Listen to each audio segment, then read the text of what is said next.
네, 안녕하세요. 여러분 반갑습니다. 오늘 6월 13일 찐시황 시작해 보도록 하겠습니다. 거의 7거래일인가요? 8거래일 연속으로 상승하던 코스피가 오늘 이제 오랜만에 조금 꺾였습니다.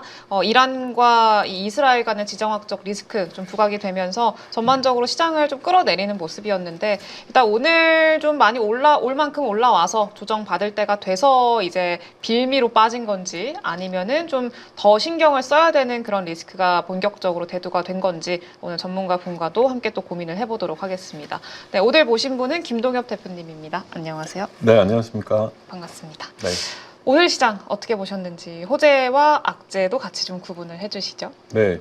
사실 오늘만 한정해서 보면 좀 할 얘기가 별로 없을 정도이기도 하고 어떻게 보면 또 반대로 보면 왜 이렇게 됐을까? 하필이면 오늘 날.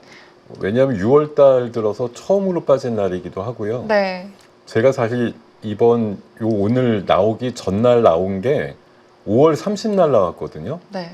그날이 또 빠진 날이에요. 아, 그래요? 네, 그 전전날까지 또 며칠 올랐다가 5월 그 마지막 날 빠졌고 오랜만에 오늘 빠졌는데 네. 야, 이러다 나오지 말라고 하실 것 같아요. 아, 지난주 나오는 날 금요일이 또 휴일이었으니까. 네, 맞습니다. 그러네요. 제가 2주 만에 뵀는데 네. 그만큼 시장이 안 빠졌던 그쵸. 계속적인 상승이었고 우리가 이제 6월 3일 대선 전후 해가지고 어떤 뭐 기대감들 같은 것들이 좀 많이 펼쳐지면서 시장이 내내 좋았다가 공교롭게 오늘 6월 13일 기준으로 아침 출발까지는 좋았거든요. 근데 한 10여 분 만에 들려온 방금 말씀 주셨던 이스라엘의 이란 폭격, 공습 이런 이슈가 나오면서 시장이 180도 달라지는 모습을 보였던 것 같습니다.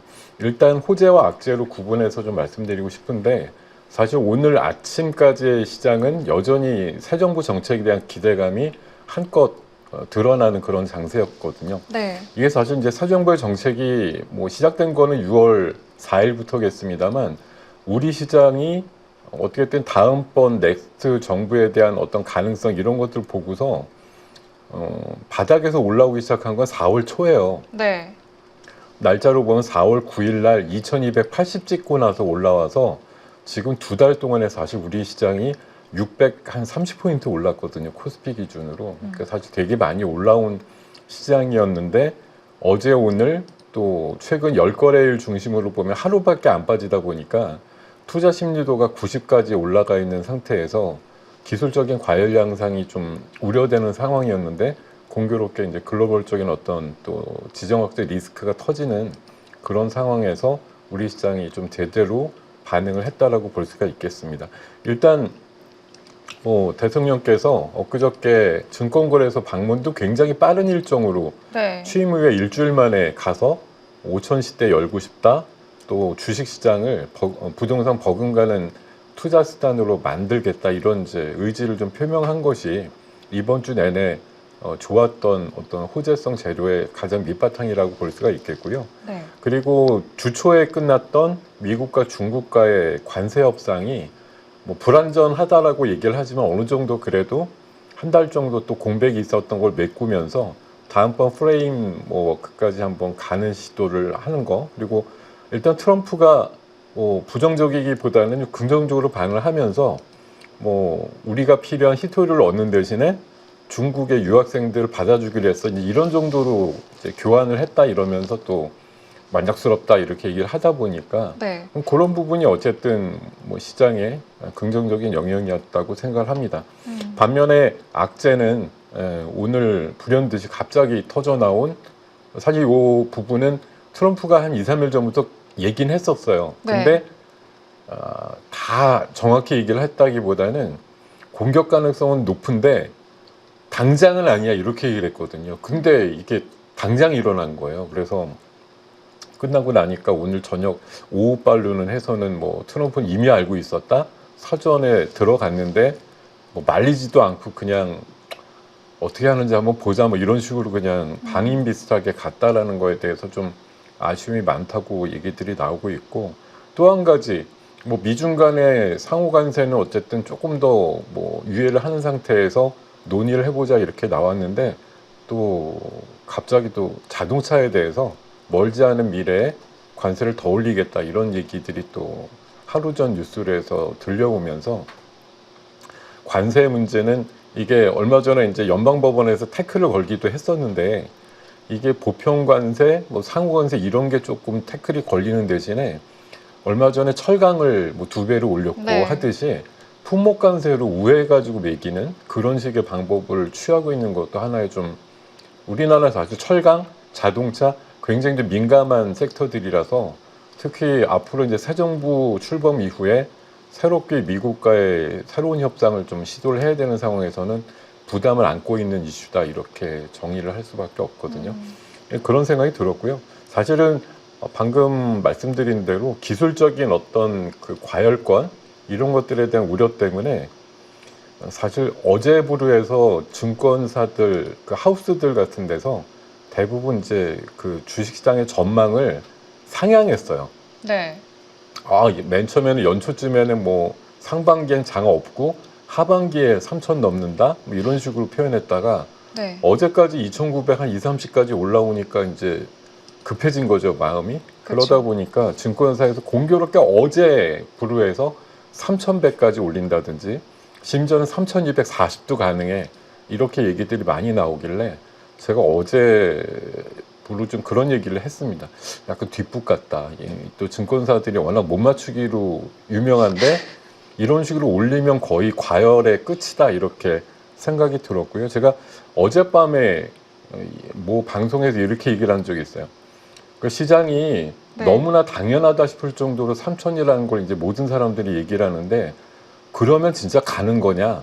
그럼 많은 사람들이 예상대로 다 수익 내고 안전하게 수익 올릴 수 있는 방법이 여기 바로 있어요라고 제시가 된 건데 지금 시장이 과연 많은 사람들한테 뭐 호혜적으로 수익을 올릴 수 있을 만큼 기회를 막 너그럽게 주는 시장이냐? 안 그렇다는 거고 증권사 하우스들이 너나 할 것 없이 3천은 기본에 3,100, 그리고 또 심한 데는 저런 데도 있거든요. 코스피 이제 5천 시대 가니까 지금 이런 얘기 나온 거 있습니다. 이거 보시면 은행판 바이코리아라고 일부 은행에서 다음 주에 바이코리아 펀드 비슷하게 옛날에 그 25년 전에 1999년에서 2000년도 넘어갈 때 모 증권사 회장님이 바이코리아 펀드라는 걸 만들어서 공전에 히트를 친 적이 있어요. 그때 IMF 때 네. 우리 시장이 완전히 빠그라지고 안 좋았을 때 한번 우리 그때 이제 금모으기 하면서 우리도 으쌰으쌰해서 한번 일으켜보자 이래가지고 그때 바이코리아 펀드 1, 2, 3호까지 아마 나왔던 걸 기억하는데 네. 1호가 나와서 꽤 많이 모였는데 그게 1년 만에 100% 수익률이 나왔거든요. 그러니까 이걸 25년 만에 약간 그 베꼈다고 할까? 이번 네. 정부의 의지가 이제 워낙 강하다 보니까 이런 펀드가 나온다 정도로 이렇게 분위기가 조성된 게 결국은 제가 여기 눈치 9단이라고 아래쪽에 또 써놨는데 눈치 빠르게 정부의 정책에 호응한 것도 맞지만 이런 펀드 조성까지 나오게 된 거는 그래도 지금 뭔가 보인다는 희망이 나오는 건데 그 희망이 보인다는 건 사실 지수가 그만큼 올랐다는 얘기거든요. 네. 이게 지수가 2,300, 400에 있을 때 이런 펀드 내놨으면 정말 기가 막힌 타이밍이다 이러겠지만 이미 4, 500, 5, 600 오른 다음에 내놓으면 뭐 지금 그냥 시작되는 어떤 상황과 추세에 부응하겠다는 얘기 정도밖에 안 되기 때문에 저는 역시 뒷북이거나 좀 그 과열에 가까운 상태에서 나온 거다 이렇게 봐서 좀 걱정을 하던 차였는데 오늘 네. 공교롭게 외부 변수에 의해서 시장이 좀 꺾이는 그런 모습들이 나왔다고 생각하고 있습니다. 그러면 오늘은 단기 조정이 아니라 조금 기존에 들고 계시던 물량들을 지금은 좀 챙겨야 되는 시점이라고 생각을 하세요? 지금 과거에 뭐 제가 자랑할 거는 오랫동안 증권시장을 봤다라는 것밖에 없는데 네. 사실 방금도 말씀드린 대로 시장이 뭐 제가 5월 말에 그 바로 지지난주에 나왔을 때는 6월 달 안에 3천 갈 것 같아요 이렇게 강하게 불러댔잖아요. 왜냐하면 중간으로 불러대면 아무도 기억을 못 하시니까 그쵸. 제가 제일 세게 부른다고 말씀드리면서 했는데 뭐 거의 근접하니까 요즘 좀 방방 기분이 저도 좋았었거든요. 근데 네. 다른 분들이 다 3천 간다 그러니까 제가 약간 심술이 나는 거예요. 저렇게 다 불러대면 못 가는데 막 이런 생각이 들면서 그랬는데 저는 과거에 이렇게 단기에 2달 만에 한 5, 600 올라간 장세 끝에 과열이든 뭐든 해서 노이즈가 나오고 이슈가 나왔을 때 이게 과연 그럼 하루 이틀 이러다 말겠지라고 하고 끝나느냐, 아니면 올라간 거에 뭐 4분의 1이나 3분의 1이나 조정을 좀 받게 되느냐라고 보면 저는 솔직히 후자에 가깝다고 생각하거든요. 네. 그래서 사실 이렇게 뾰족하게 올라가 있는 뭐 3천이라고 근접하는 지수까지 올라가 있는데 여기서 어떤 노이즈가 원하든 원하지 않든 나왔는데, 그냥 지금 추세는 너무 좋고 수급도 들어오고 하니까 그냥 하루 노이즈에 그치고 바로 다음 주에 뭐 월요일 정도 아침만 조금 뭐 그러다가 다시 오후부터는 또 올라간다 이렇게 생각하시기보다는 이번 시장이 두 달이나 어쨌든 지속돼서 25% 이상 지수를 올리는 시장이기 때문에 네. 저는 어떻게 보면 6월 이제는 조금 더 이제 어떻게 보면 말 바꾸기인데 6월 말까지는 조금 쉬어가는 장세이자 뭐 지수가 많이 터지지 않더라도, 왜냐하면 이게 지금 중동 사태가 물론 아주 가볍게 넘길 수도 있어 보이긴 하지만 기본적으로 제가 생각하는 건 트럼프가 지금 방임을 해서 이런 사태까지 만들긴 했는데 결국 그가 원하는 인플레 진정이라든가 금리 인하와는 지금 거리가 멀어진 상태가 됐거든요. 이거 어떻게 수습을 해서 연준 파월한테 윽박 지르면서 너 금리 빨리 안 내려 이렇게 얘기할 수가 없는 상황이 돼버렸어요. 그렇죠. 그러니까 이게 뭐 이스라엘이 갑자기 뭐 주말 사이에 엄청 착해져가지고 네. 공격을 후회한다 이렇게 뭐 얼마 전에 머스크가 트럼프한테 얘기한 것처럼 리그렛이라는 단어를 쓰면서 갑자기 태도를 바꾸지 않는 한은, 이란은 지금 아까 오전에 보니까 뭐 드론 100대를 띄웠다 그러더라고요. 네. 근데 이란하고 이스라엘 거리가 2,000km라 드론이 날아오는 속도 기준으로 보면 20시간이 걸린대요. 네. 그러니까 타격이 잘 될지 안 될지 모르겠지만 우리 시간으로 보면 토요일 날 오전 중에 그 타격의 성공 여부나 아니면 뭐 이스라엘이 자랑하는 그 방공망이 얼마나 잘 잡아낼지 여부가 드러날 것 같은데, 결국은 이란도 지금 어쨌든 제한적인 상황에서 뭐 타격은 꽤 많이 받았을 것 같은데 보복을 할 것이고, 또 이스라엘은 기다렸다는 것이 또 2차 공습을 또 할 것이고, 이런 것들이 반복되면 결국 가장 지금 메가 핵심 변수 중에 유가 같은 부분들이 굉장히 급등을 하면서 네. 관련되는 이슈들을 인플레로 몰고 가는 상황이 되기 때문에 다음 주에 예정돼 있는 FOMC에서 금리에 대해서 보다 좀 보수적인 의견을 가질 수밖에 없다. 이렇게 되면 어쨌든 중동 이슈가 가라앉기 전에 누가 먼저 고양이 목에 방울을 달 것인가라는 걸 누구도 선뜻 더 크게 지르지는 못할 거다. 이런 관점이에요. 그러니까 결국은 제가 보고 있는 뷰는 갑자기 등장했지만 중동 이슈가 하루 이틀 만에 끝나지는 않겠어. 이런 생각에서 조정의 빌미이자 기간이 조금 늘어질 수 있다는 관점을 말씀을 드리겠습니다. 알겠습니다. 조금 길어질 수 있다 네. 정도로 보면 좋을 것 같습니다.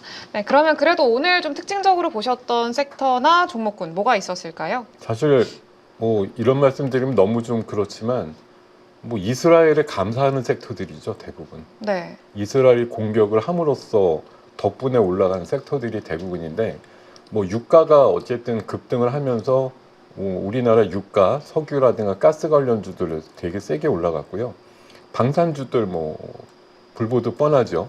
지금 트럼프의 고민이 원래 2개 전장이었는데 하나가 더 늘었다 이거예요. 그러니까 3개 전장을 어떻게 관리할 것인가 하는 부분.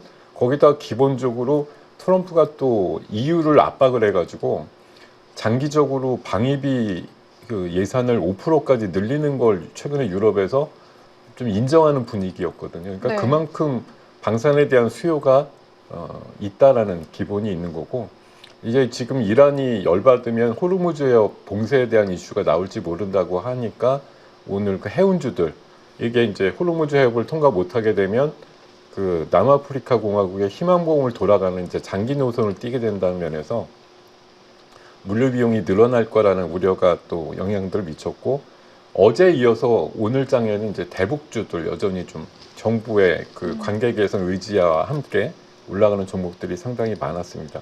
종목별로 조금 정리를 다시 해서 말씀을 드리면, 방산주 쪽에서 뭐 그 포탄이라든가 탄약 쪽에 뭐 가장 좋은 모습을 띠고 있는 풍산이 오늘 엄청나게 올라갔고요. 아무래도 미사일 전쟁으로 보이기 때문에 LIG 넥스원 굉장히 세게 올랐고, 해운 쪽에서 흥하해운 상한가, STX 그린로지스도 되게 많이 올랐고, 네. 유가 분야에서는 이제 우리나라 가스나 가스 충전소나 그 주유소 하는 업체들인데요. 사실 실상은 흥구석유, 한국석유, 중앙에너지에서 전부 다 상한가 들어갔습니다. 그리고 이번에 이제 이란이 또 드론 공격했다고 하니까 드론 주식들이 또 세게 올라갔고요. 대북주 중에서는 어제 이어서 오늘까지 이틀 상승이 나오는 아난티라든가 또 뭐 식품 그 제공에 따른 이슈, 조비 같은 비료 사료 종목들도 셌었고, 개성공단 입지가 있었던 종목들도 좀 강했습니다. 그리고 일부 그래도 전자결제나 코인 관련주들도 일부 조금은 움직였는데 결제 기업들 위주로 해서 움직였다, 이렇게 보시면 되겠고, 52주 신고가 종목도 사실은 오늘 시장 자체는 조금 힘들었지만 꽤 많이 나왔어요. 네. 왜냐하면 이게 장중에 많이 나온 게 아니고요. 오늘 시초가라든가 1, 2분 그 앞에 시작되자마자 한 3, 4분 잠깐 플러스일 때 어제에 이어서 신고가가 나온 종목이 되게 많은데, 지금 증설이 거의 완성된다라는 삼양식품 오늘 고가가 역대 최고가로 찍었었고요. 하나 에어로스페이스는 역시 방산 이슈로 해서 강했고, 카카오 지금 그 코인 이슈로 해서 요즘 강하고요. RFICC가 통신 이슈 쪽에서 미국의 주파수 경매 이런 거 관련주는, 아니면 여기 또 방산 이슈도 같이 있는 기업이라서 네. 좀 강세를 띠는 모습이 이채로웠습니다. 근데 진짜 오늘은 시장에서 좀 해지하는 그런 종목군들이 네, 대부분 맞아요. 다 강한 흐름들이었었는데, 네. 이게 뭐 주말 사이에 사실 뭐 갑자기 뭐 긴장 관계가 완화가 된다던가 뭐 이럴 가능성은 어떻게 보세요? 그러니까 사실 뭐 주말에 만약에 또 격화가 된다 이러면 다음 주에는 또 저 종목들이 더 강할 가능성이 높잖아요. 그러니까 지금은 격할 가능성이 뭐 비율로 확률로 보면 네. 제 생각 한 6대4 정도는 되거든요. 그러니까 조금 다행인 건 방금도 말씀드렸듯이 이란과 이스라엘의 거리가 꽤 멀어요. 2,000km 정도 되니까 네. 뭘 공격을 하려고 해도 사실은 한참 날아가야 되니까, 그래서 좀 뜸할 수도 있다라는 게 다행이기도 하고, 어떻게 보면 이번에 이스라엘의 공격을 통해서 이란 쪽 방공망이나 무기 체계가 거의 괴멸됐다고 보는 시각도 있거든요. 네. 그러면 걔네들이 수습해가지고, 이게 드론 100대 날렸다라는 게 엄청 많이 날렸다고 볼 수도 있지만, 화나가지고 뭘 띄웠다고 보기엔 조금 빈약한 데라고 볼 수도 있어요. 뭐 드론 100대만 보냈어? 그렇게 얻어맞고도, 그거는 반증하는 게 뭐냐면 이란의 지금 보복 능력이라든가, 아까 보니까 명단 나오는데 웬만한 사령관급 붙는 사람들 10여 명 이상이 다 죽었어요. 그러니까 지금 지휘 체계가 붕괴됐다고 보는 거거든요. 그러면 체계적으로 준비해가지고 뭐가 하기에는 지금 시간이 걸리는데, 예전에도 보면 이스라엘이 뭘 타격을 해도 이란이 공격하고 반격하는 게 상당히 생각보다 좀 시간이 걸렸었는데, 이번에는 그냥 너무 화가 나서 드론 100대 일단 보내긴 한 것 같은데, 그거 이상으로 더 추가가 되기에는 조금 시간적으로 걸리지 않을까, 그런 생각이 들어서 아마 주말에 드론에 대한 그 영향이 어떻게 미쳤느냐, 그걸 가지고 또 이스라엘이 왔어? 그러고서 바로 또 얼마나 가서 타격을 할 거냐 여부가 네. 뭐 다음 주 월요일 날 우리 시장의 지수의 색깔을 그리고 방향성을 분명히 결정 지을 것 같습니다. 알겠습니다. 한번 좀 주말 동안에 뉴스도 계속 체크를 해봐야 될 것 같고요. 네, 그러면은 우리가 좀 변수로 생각해야 될 만한 이벤트나 일정, 뭐 이슈 어떤 네. 것들이 있을까요? 네. 다음 주에 이제 중요한 거는 방금 우리가 얘기를 많이 했는데, 사실 우리가 이제 굉장히 먼 거리에 있는 얘기를 간접적으로 많이 듣죠. 우리가 직접 뭘 가까이서 보고 있는 게 아니기 때문에 제가 아까 그런 말씀을 딴 데서 좀 드렸어요. 그러니까 한 100 정도 피해를 봤는데 저기서 갑자기 뭐 워드를 써가지고서 기사화해가지고 막 날리는 긴급에서는 이게 300인지 500인지 구분도 안 되고 막 써서 보낼 거라는 거죠. 그러니까 우리가 이 먼 거리에서 뭔가 뉴스를 보고 저렇게 뭐 큰 타격이 있었어라고 하지만 며칠 지나서 보면 잘 막았을 수도 있고, 어떻게 보면 반대로 더 클 수도 있고, 어떤 상황이 될지 몰라요. 사실 우리가 지금 저쪽 중동에서 나오는 문제를 아주 뭐 현미경 보듯이 정확히 지금 실시간으로 보는 게 아니라서 네. 좀 받아들이는 어떤 상황에 따라서는 차이가 있는데 정확한 건 이제 다음 주 정도 되면 그 피해 규모와 좀 이란이 진짜 막 반격을 제대로 할 수 있을 정도의 지금 힘이 남아 있는지 이런 거에 따라서는 일방적으로 이스라엘이 이겼다고 볼 수도 있고요. 아니면 이란이 뭐 핵을 갖고 있는 나라니까 네. 또 이런 걸 막 들고 나와가지고 너네 진짜 혼낸다 이렇게 하면서 긴장을 더 일으킬 수도 있는 그런 거기 때문에 이런 이제 뭐 발표되는 워딩이라든가 그런 지도자급 인사들의 뭐 언사들이 굉장히 중요한 포인트가 될 것 같고요. 네. 다음 주에 이제 연준이 있거든요. 원래 이제 시장의 지금 기대값은 최근에 CPI나 PPI가 기대 이하에다가 고용지표도 실업수당 청구 건수가 꽤 나오기 때문에 약간 트럼프의 압박을 받아서 아니라고 하지만 금리를 내릴 수도 있어라는 관점도 약간은 있었는데 저는 오늘의 이벤트 때문에 완전히 사라졌다고 생각을 해요. 네. 그래서 뭐 트럼프야 말로는 지금 1%쯤 금리 빨리 내려 이렇게 압박을 하지만 아마 본인 스스로도 그렇게 느낄 거예요. 야, 이 사고 터져가지고 연준에서는 꿈쩍도 안 하겠구나. 뭐 그런 상황들이 나올 것 같고요. 네. 그리고 이제 대통령이 취임한 지 얼마 안 되셨는데 G7 회의가 캐나다에서 또 다음 주에 열리잖아요. 그래서 여기 참석하고 결론적으로는 G7도 G7인데 나토 정상회의에 가느냐 이걸 가지고 지금 평가를 많이 받고 있는 상황이라서 참석 여부를 가지고 또 어떤 행보에 대한 관점 그리고 또 대통령께서 오며 가며 얘기하시는 부분들 이런 것들이 아마 다음 주에 네. 우리 시장에 큰 영향을 줄 수 있는 체크 포인트라고 생각을 합니다. 진짜 회담이나 이런 일정들도 6월 달에 꽤 많잖아요. 네, 그래서 맞습니다. 한번 지켜봐야 될 것 같습니다. 그럼 앞으로의 시장 전망은 좀 어떻게 하고 계세요? 저는 사실 오늘 이스라엘의 공습만 없었으면 단기 과열은 맞기 때문에 네. 짧은 조정 이후에 다시 상승 이렇게 원래 어젯밤에는 막 생각을 하고 있었는데 오늘 뭐 본이든 아니든 간에 이런 또 국제적인 분쟁이 근데 그냥 양쪽에서 싸웠어만 하고 끝나면 좋은데 이게 두 가지 키워드가 있거든요. 네. 하나는 유가고 하나는 핵이에요. 둘 다 메가톤급 이슈거든요. 그러니까 유가가 오늘 그 어느 외신의 보도를 보면은 이란이 호르무즈 해협을 봉쇄하면 유가가 130불 간다고 예상하는 나왔단 말이에요. 그럼 지금 그 WTI 기준은 거의 더블이 간다는 얘기거든요. 그렇죠. 이 상황이 만약 만들어졌을 때 이게 파장이 적을까? 이게 있고요.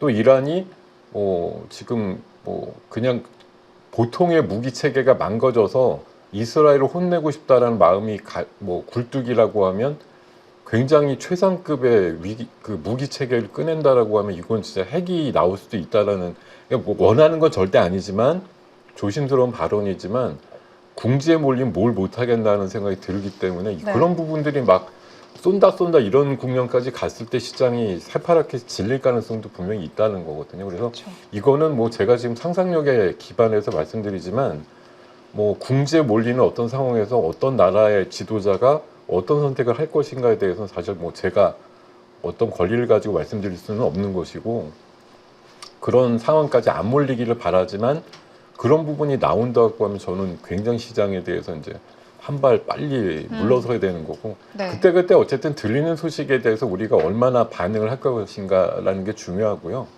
제가 오늘 그런 말씀 좀 먼저 시장에서 드렸는데 진짜 공포를 느끼는 만큼의 크기를 수치화할 수는 없는데 차분하게 한번 내 가슴의 심장에서 공포스럽다 아니면 공포스럽지 않다의 비율을 좀 한번 나눠보셔라 이렇게 말씀드려서 공포스러운 만큼만 좀 현금화하자. 예, 공포가 100이면 그러니까 심리가 견딜 수 있을 만큼만 그렇죠. 비중을 그러니까 좀 태우자. 우리 네. 투자가님들이 제일 어렵게 하시는 게 뭐냐면은 공포는 공포대로 느끼는데 행동은 하나도 안 해. 공포스러우면 팔아야 되잖아요. 내가 이거 빠질 것 같아 이러는데 안 파는 건 무슨 이유일까? 네. 그냥 원래 그랬어라고 하면 그러면 공포를 왜 느끼시죠?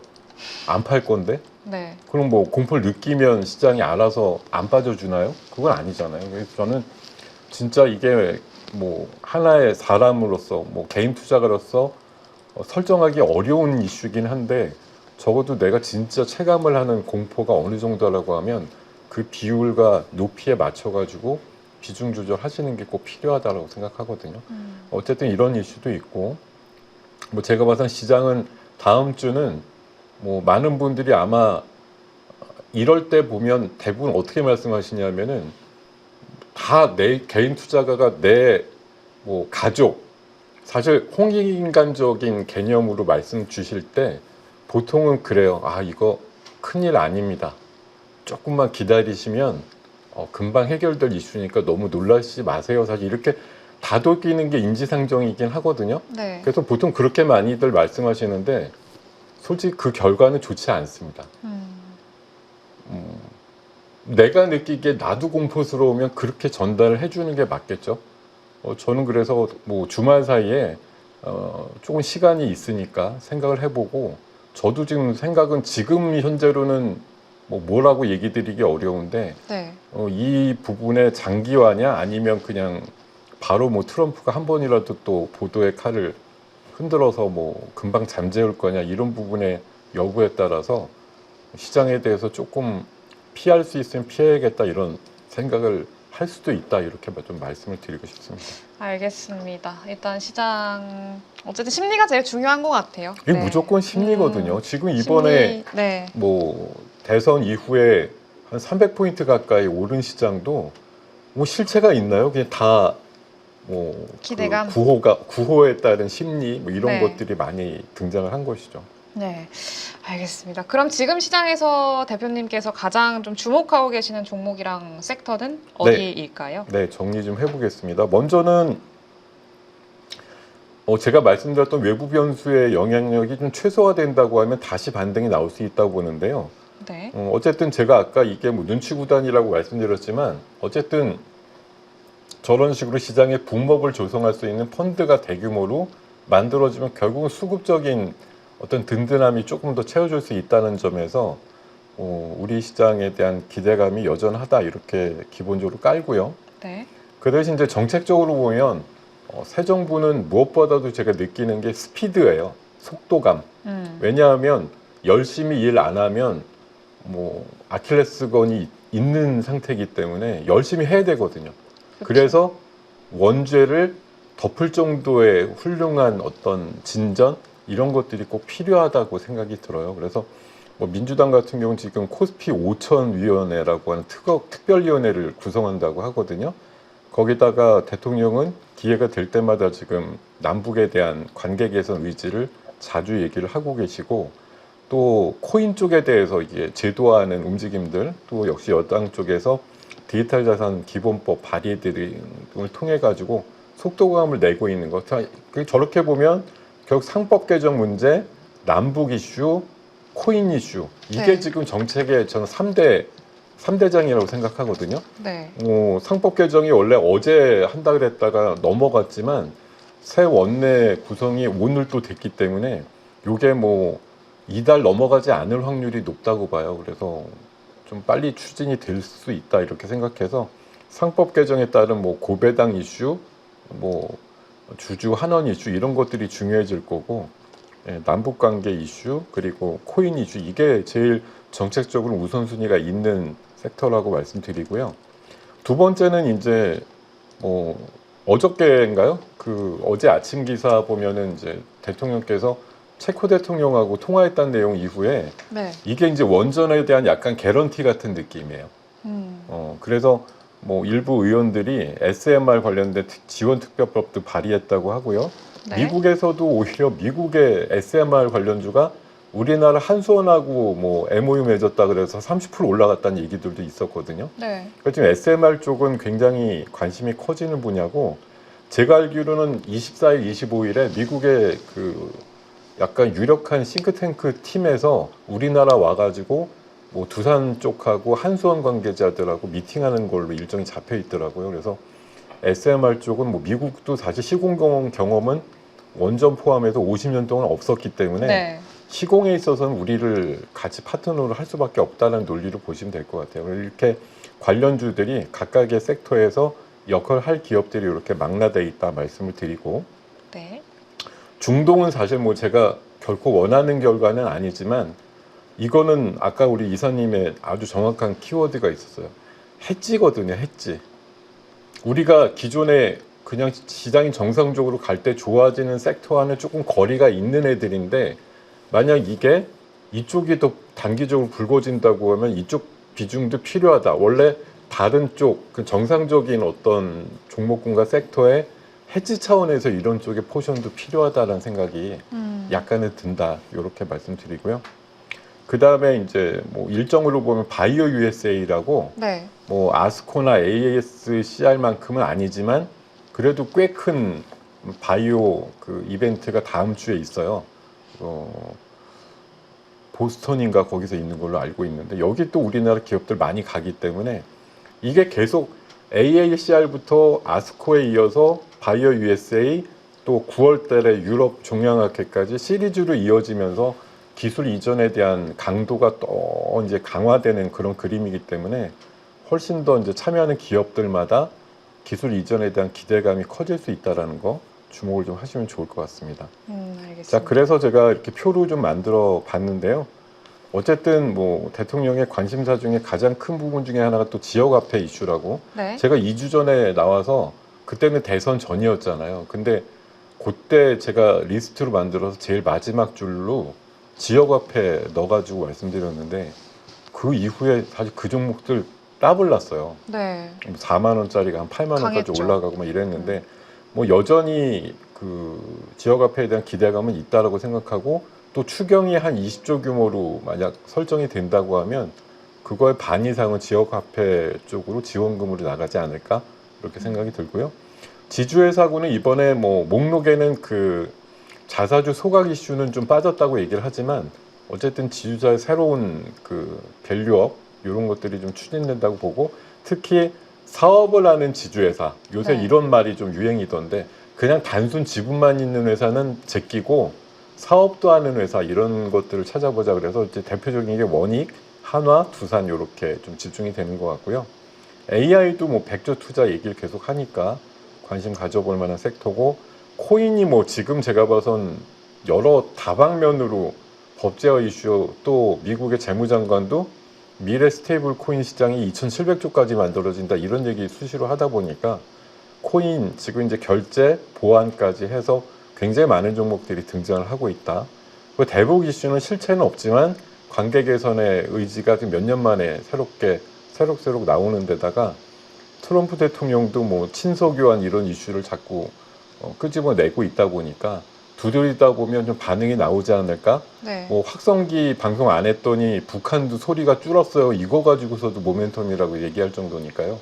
어쨌든 그동안 좀 마른 장작처럼 이슈가 없었는데 갑자기 불거지는 이슈가 대북 이슈다 이렇게 말씀드리고요. 그리고 얼마 전에 역시 대통령이 그 시진핑 주석과의 통화에서 굉장히 뭐 업그레이드된 한중 관계 만들자 이런 메시지가 오갔기 때문에 이제 조금 있으면 7월 달 3분기부터는 단체 관광객에 대한 무비자도 시행이 되고요. 1월부터 5월까지 통계만 보더라도 중국 관광객이 우리나라 제일 많이 왔다고 하거든요. 한알령에 대한 이슈로 우리나라 뭐 숙박업계라든가 카지노 또 뭐 피부 미용 쪽 이런 관련주들은 여전히 아직 관심권이다라고 말씀드리고 에너지죠. 에너지는 뭐 AI를 위해서 꼭 필요한 필수 인프라이기 때문에 에너지 쪽으로 원전이냐 신재생이냐 이런 줄다리기인데 사실 국내로만 보면 신재생 중심이겠죠. 그리고 에너지 고속도로 얘기가 계속 나오는데 글로벌 르네상스는 원전이라는 측면에서 양쪽이 병립하는 시대다 이렇게 보시고 대응하실 필요가 있겠다 말씀드리겠습니다. 알겠습니다.